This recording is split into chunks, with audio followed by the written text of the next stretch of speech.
Optimism is back to the Eurozone economy thanks to the European Central Bank program of quantitative easing, which has brought back confidence, that magic ingredient which had been missing over the last few years.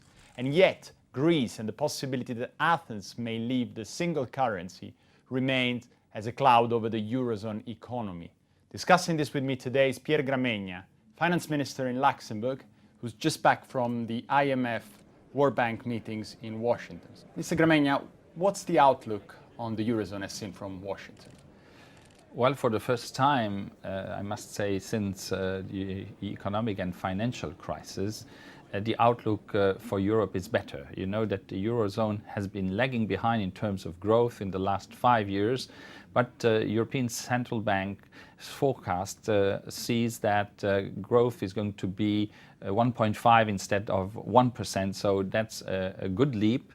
And I must say that I could notice that everybody recognizes that the European economy has now tailwinds due to the quantitative easing. That's one thing. The second thing is the Juncker plan to boost investment in Europe. And the third thing, obviously, is the falling oil prices, which will have a lot of beneficial effects to Europe as a whole and to the Eurozone in particular.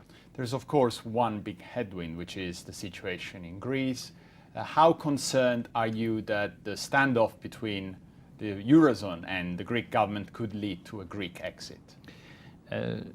First of all, it must be underlined that there's a consensus of the 19 Eurogroup members, including Greece, obviously, that the goal is to have Greece stay in the Eurozone.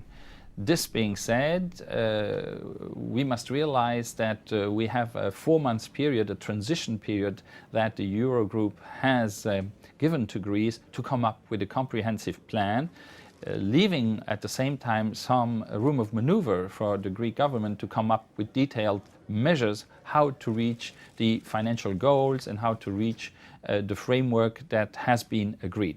Now, we are waiting for their proposals, and I've been saying for quite some time now, let's work, let's act, and let's not talk too much. But in the end, I think the Greeks must act and put something on the table so that we know if they are ready to play by the rules. Now, it's a lot of change in Luxembourg as well. You've put an end to bank secrecy. That was a big step for a country which is so dependent on financial services as yours. There were some worries that the financial sector could shrink. Is this what you're saying? Fortunately, that's not what is happening. In the aftermath, we realize now quite clearly that it was time for us to abandon the bank secrecy, which had become more of a handicap than an advantage. This is due to many factors. First of all, not the majority of areas of the financial sector were depending on the bank secrecy. Second, because it was announced ahead of time, the actors, the players in the financial sector could adjust to that. And third, maybe the most important, the government has embarked on the bullet train of tax transparency, which is underway right now. And finally, Luxembourg will become president of the European Union from July. Obviously, it comes at a moment of still quite a lot of discontent with what's happening in Brussels throughout Europe. What are you going to do to address that?